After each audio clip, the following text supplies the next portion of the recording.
my absolute pleasure to introduce Frédéric Servière, who is our OTT France manager, and he's here to talk all about everything French. So welcome, Frédéric. How are you? Thank you. I'm great, thank you very much. Ça va? Ça va très bien, merci. Right, so tell me, so you've joined OTT France this year to look after our French website. How's that been for you? It's been a very interesting experience, and we've got a website and we've got a market. We've got a few thousand travel agents and a few courses, but of course it's very much a new project, just for both myself and for OTT. What's been very interesting is first of all, we had to make a few changes to the site, made it more French friendly for the French audience, and that's been very interesting. And of course, my priority has been to get more agents on board, engage them in a much more proactive way through a French newsletter, and also, of course, getting more courses on board, which has been quite tough based since we've had a pandemic and a lot of companies didn't have any budget. So I found it very interesting. I found it very encouraging in the sense that we're getting more and more interest from agents, the way we engage them, but also from destinations, airlines who are now considering joining OTT. And of course, I'm here to support them, to engage them. And there's a lot of work, but absolutely. I think I'm very optimistic about the rest of 2021 and 2022. Yes, I think as we move into the great travel recovery, sort of moving into next year, things really will start to change and open up. But there's so much information that needs to be imparted. So just how is the French economy going? What's it like in France right now? It's fairly good. The economy is recovering very well.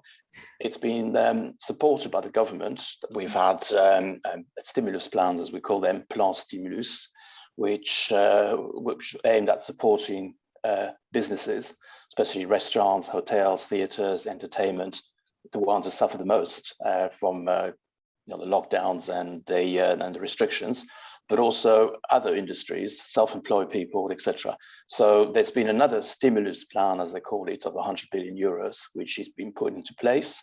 Wow. The furlough scheme, just like in Britain, ends in October because the finance minister decided that we can't go on forever doing that, because eventually, especially when it's not justified anymore, when the economy is open again and there's more confinement. Yeah. So it's looking good. And the latest figures show that by INSEE, which is the official body that publishes the figures for GDP growth, etc., we expect the economy to grow by over 6% this year compared to last year, which means that the recovery, which means we'll be back to the level of 2019, which is great in a way. So that's we haven't lost 10% of our GDP.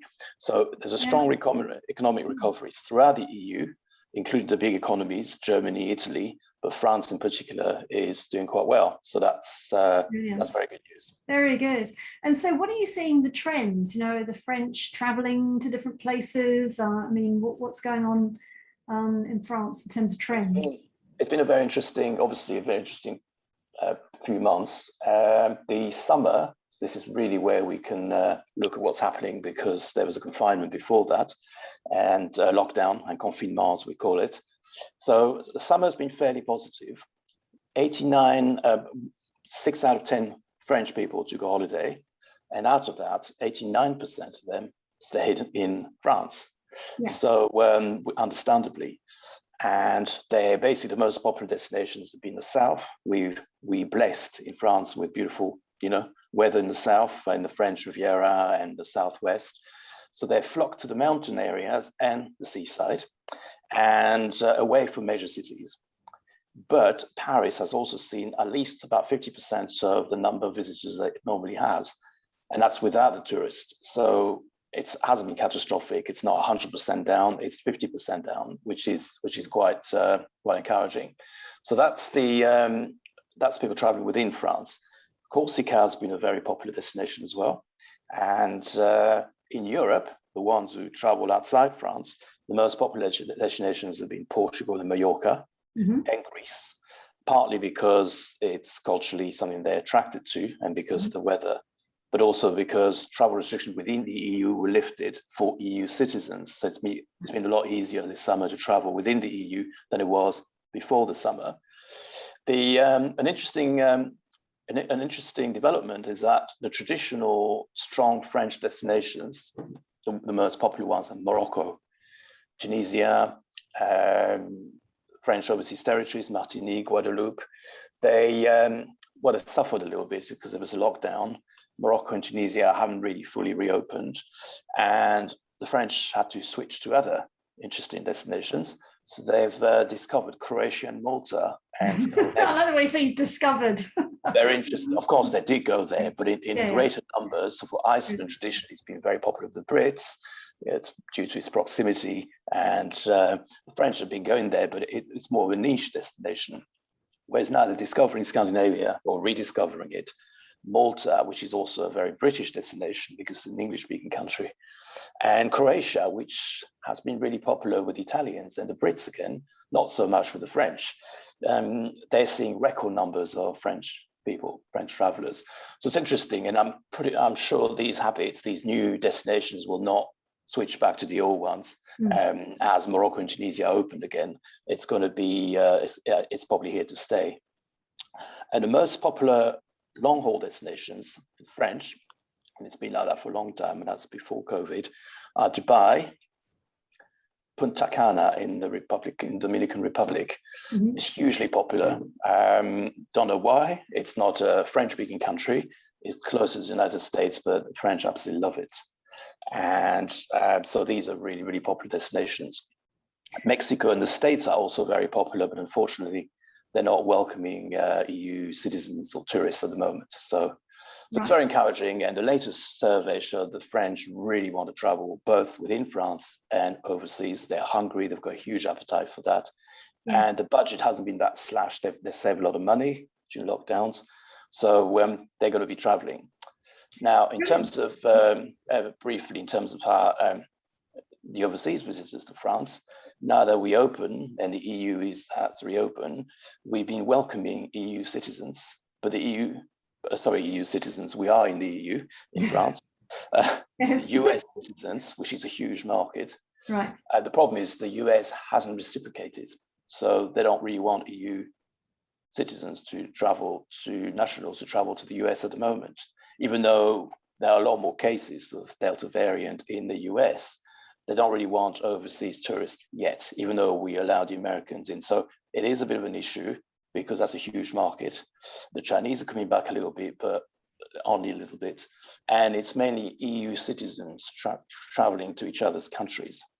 And the Brits have returned to France now that the restrictions are lifted, but not as, not to the same extent, that we had before COVID. So it's a mixed bag, but tourism hasn't collapsed within France. And we had about 40%, 60% less foreign tourists than we normally have, but it's recoverable, it's not catastrophic. Yeah, it's a moving feast anyway, especially, the vaccination programs are a really big sort of shifter as to how to get tourism moving. And I hear that the program's been going exceptionally well in France. Well, indeed. We had a very slow start, as you know. We had very bad press review as a EU as a whole, because we did order the right number of vaccines, but the AstraZeneca one they weren't able to deliver all the doses straight away. So we had a very slow start, including France, and people got very frustrated. And we were doing reasonably well until June, July, but it was still way behind the rest of the EU and the UK. And then President Macron realized that we need to accelerate the program and do a lot more. But how are we going to do that?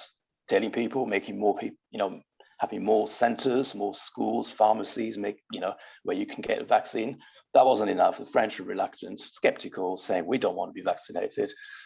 We're special. We don't want the state to tell us what to do. Nurses didn't want to get vaccinated, about 30% of them, really? which is a big problem because we don't want them to pass on COVID to their patients. No. So he decided to do something quite drastic, which is to impose a pass sanitaire, which is basically a local passport, showing that you've been vaccinated to enter theaters, cinemas, but also restaurants and bars and long distance trains. And of course, when you fly, you need to show it as well. So apart from obviously the metro, that would be impossible because there'd be too many people using it. You can't show your vaccine certificate every time you take the metro at the metro station. So a lot of people were very angry about it, saying this is a dictatorship. This is, we don't want to have to show that whenever we go to a restaurant or a bar. It's ridiculous, even outside on the terrace, because they come in and order drinks. So, but apart from the protest, apart from that, what we saw was millions of people getting vaccinated. Right. Including young people, because vaccine is open to everyone, because of course I didn't want to be left out. If I can't go to a restaurant because I haven't got one, I will get one. So it shot up. Millions and millions have been vaccinated in July and August. And we now have the highest percentage of vaccinated people in France. 75% have received one dose of the total population, not just adults. Remember, in Britain, we talk about the adult population. So we're slightly ahead of Britain in terms of the total population. Britain is about 74%. And then 70% have been totally vaccinated. Again, that's a total population, including all young people and, under 12, etc. So we're just behind Spain, which has slightly more, it's a higher percentage, but ahead of everyone else, including the UK. Amazing. And it's working because cases are down, and the worst hit places like Guadeloupe and Martinique, the overseas territories where many people didn't want to get vaccinated, they were very skeptical. They've now decided they need to get vaccinated. There was a lockdown imposed for 3 or 4 weeks, and it's now gradually been lifted. And they realized we can't go on forever doing that. Let's get vaccinated. Let's be reasonable, and things will work out. So now the restrictions have been lifted in overseas territories where they were worst hit, Tahiti, New Caledonia, and also Guadeloupe, Martinique, Reunion Island, etc. And the situation is improving so fast, but of course, we've got to be very careful because we say that, but things could change, that President Macron is now open to lifting, not to make it compulsory to show the pass sanitaire. I was about to areas ask you where I think he only did it so that people would get vaccinated. And that was going to happen. He was going to initially lift it in November or December if the situation improved. He now said in some parts of France, if the situation is really good, people don't need to show it. It was really a way of getting people to be vaccinated. So it creates a lot of anger, but it worked. Wow. Yes, I was about to say what that would mean. It would mean that the French traveller outbound would be very much a welcome traveller if such a high percentage have been vaccinated. But of course, tourists then going to France, if there was going to be a barrier because they have to all be showing their vaccine passports essentially, and the tech marrying up with whatever, anyway, so I'm glad to hear that that's sort of maybe a temporary condition rather than something going on. It is a temporary one, and you make a very good point. Within the EU, it's much easier because no one needs a specific EU pass. There is an EU passport, so every local pass that's been adopted within the EU countries is accepted, and it's shown in English and French and Spanish, I think. So within the EU, it's much easier. If you are outside the EU, you need to show an EU passport, if you like, something that is recognized by the EU. Now, the EU recognize the NHS vaccine when you travel. They recognize that the app saying you've been fully vaccinated. However, the pass sanitaire is obviously a French pass sanitaire to go into restaurants, theaters, etc. And since it's still compulsory to show it, you really need to have your what do you call it, your NHS app and vaccine certificate in a French app to show that you've been vaccinated. And there's that's how it is currently. That is currently. So it's basically tous anti-COVID. Okay. All against COVID, which you can download, whether you've got an iPhone, an Apple or a Samsung phone. It's very easy to download. I've done it myself, and you transfer your certificate that you've scanned into the app, and then you can actually then get into all the places you need to get to in France. Okay, so it's quite straightforward. It's very straightforward. It's got to take a few minutes. And the reason why I did that, it's because I'm pleased to say that I will be going to Paris in October to attend the Top Reza IFTM International French Travel Market Show. Excellent. First Great to see physical one face-to-face events back. That's right. I'm hoping that perhaps you might join us, but I'm going ahead anyway. Yeah. It'll be great if you could. And that's from the 5th to the 8th of October at Porte de Versailles in central Paris.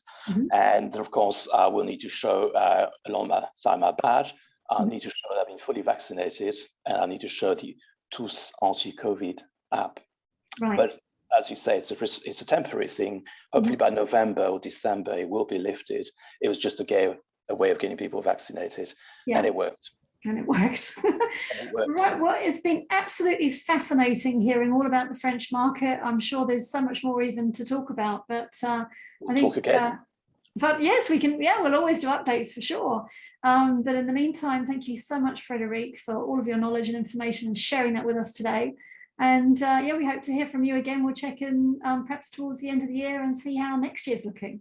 Thank you very much for giving me the opportunity to talk about it. Not at all, and very much a pleasure to have you, Frédéric. And so likewise. thank you very much. Thank you very much. Bye-bye. Bye-bye.